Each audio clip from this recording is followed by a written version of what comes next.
हरे कृष्णा। साष्टांग प्रणाम। प्रिय भक्तों, जैसा कि हम अपनी श्रीमद् भगवद गीता का अध्याय 2 कर रहे थे, हम अध्याय 2 के बहुत से श्लोकों का वर्णन कर चुके हैं। आज हम अपना अध्याय 2 आगे के श्लोकों के साथ शुरू करेंगे। वांचा कल्त्रभय कृपासिंधुभ्य एव च पतितानां पावनेभ्यो वैष्णवेभ्यो नमो नमः। हरे कृष्ण कृष्ण कृष्ण हरे हरे, हरे राम राम राम हरे हरे। जय गुरुदेव श्री भगवान जी। हम अपना अध्याय 2 आगे के श्लोक के साथ शुरू करते हैं। अध्याय 2 का श्लोक 13 इस प्रकार है। देहिनो स्मन्यथा देहे कौमारं यौवनं जरा तथा देहांतरा प्राप्ति धीरस्तत्र न भूयति।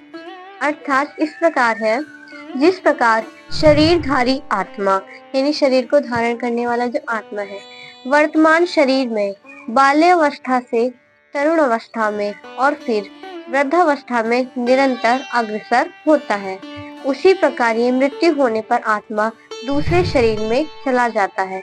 धीर व्यक्ति इस प्रकार के जो ऐसे परिवर्तन होते हैं उनसे मोह को प्राप्त नहीं होता। अब धीर व्यक्ति कौन है? जिस मनुष्य को व्यष्टि आत्मा यानी जो सूक्ष्म जो भगवान का अंश है, सूक्ष्म ईश्वर और परमात्मा तथा भौतिक या आध्यात्मिक प्रकृति का पूर्ण ज्ञान हो जाता है, वह व्यक्ति धीर कहलाता है। ऐसा मनुष्य कभी भी शरीर परिवर्तनों द्वारा ठगा नहीं जाता।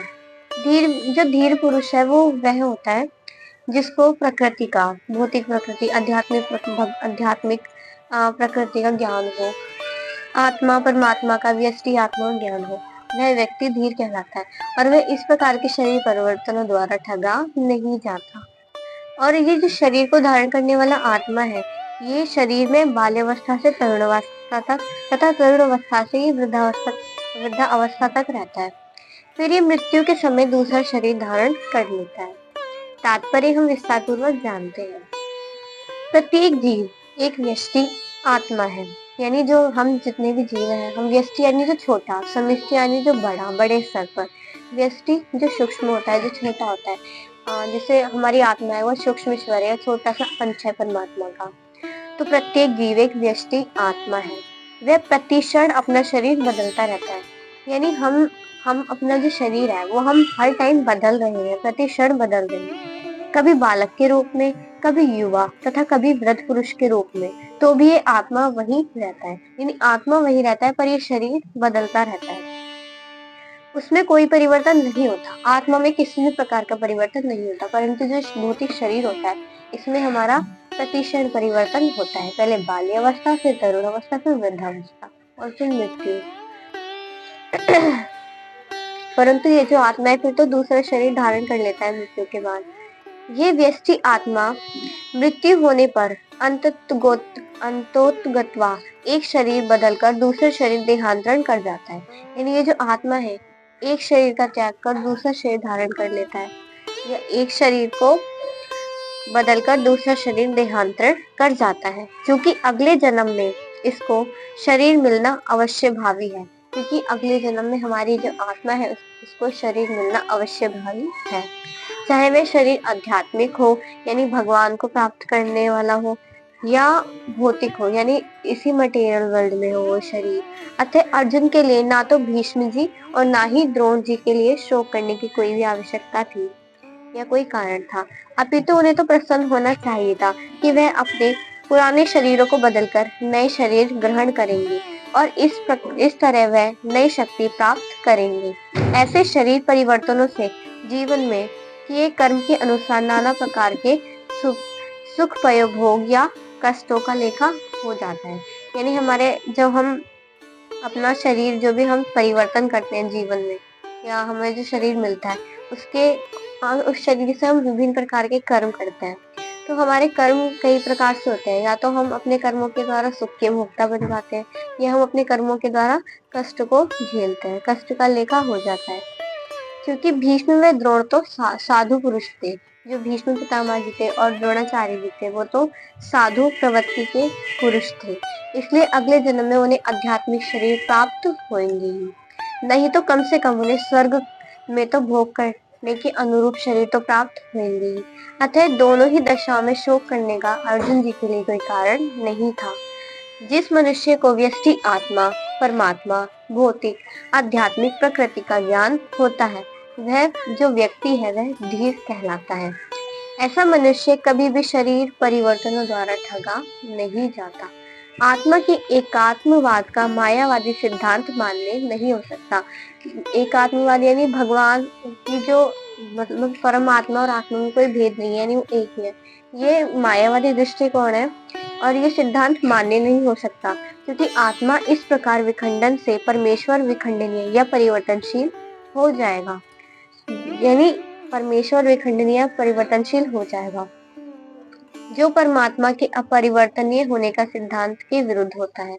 गीता में पुष्टि हुई है कि परमात्मा के खंडों का शाश्वत यानी सनातन अस्तित्व है, यानी परमात्मा का तो जो भगवान के खंड है उनका शाश्वत या सनातन अस्तित्व है, जिन्हें शर कहा जाता है।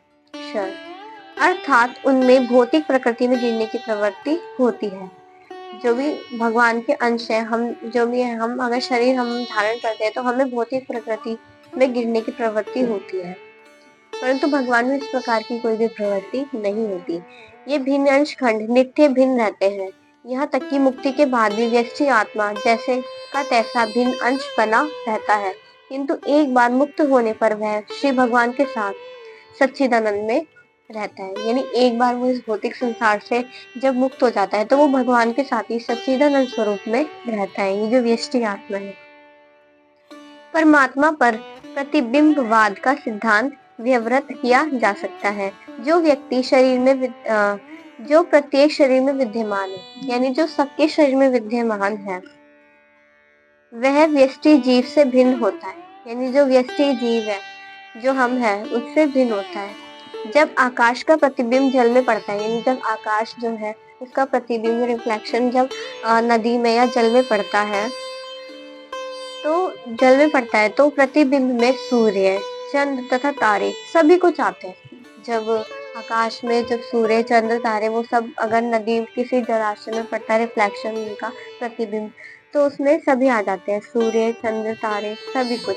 जो तारों की जो तुलना दृष्टांत दिया गया इस प्रकार से, तारों की तुलना जीवों से तथा सूर्य या चंद्र की परमेश्वर से की जा सकती है। व्यष्टि अंश आत्मा को अर्जुन के रूप में और परमात्मा को श्री भगवान के रूप में प्रदर्शित किया गया है। यानी भगवान तो हो गए सूर्य, चंद्र, और हम जितने भी जीव हैं, व्यष्टि जीव, हम सब तारे हो गए। और आत्मा को अर्जुन जी के रूप में जो आत्मा है और परमात्मा को श्री भगवान श्री कृष्ण के रूप में प्रदर्शित किया गया है या किया जाता है। जैसा कि चतुर्थ अध्याय के प्रारंभ में स्पष्ट है, यानी आगे आने वाले जो चौथा अध्याय है उसमें प्रारंभ यानी शुरू में ही स्पष्ट है, वे एक ही स्तर पर नहीं होते। यदि अर्जुन कृष्ण के समान स्तर पर हो और कृष्ण अर्जुन से श्रेष्ठ ना हो, तो उनमें उपदेशक तथा उपदिष्ट का संबंध अर्थहीन होगा।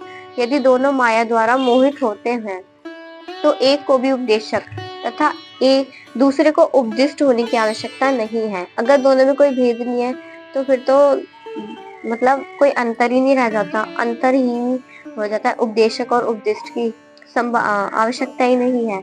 ऐसा उपदेश व्यर्थ होगा, क्योंकि माया के चंगुल में रहकर कोई भी प्रामाणिक उपदेशक नहीं बन सकता। परंतु भगवान श्री कृष्ण के तो माया अधीन है, तो ऐसी परिस्थिति में यह मान लिया जाता है कि भगवान कृष्ण परमेश्वर है, जो पद में माया द्वारा विस्मृत अर्जुन रूपी जीव से श्रेष्ठ है। वो तो है, भगवान सर्वश्रेष्ठ है। बाकी भगवान आत्मा और परमात्मा को एक नहीं माना जा सकता, क्योंकि अंतर तो होता ही है। हम में तो प्रवृत्ति पाई जाती है भौतिक में गिरने की, परंतु भगवान जो परमेश्वर है उनमें ऐसी कोई प्रवृत्ति नहीं होती, ना ही किसी प्रकार के दोष होते। तो हम अपना अध्याय आज यही से समाप्त करते हैं। हरे कृष्णा।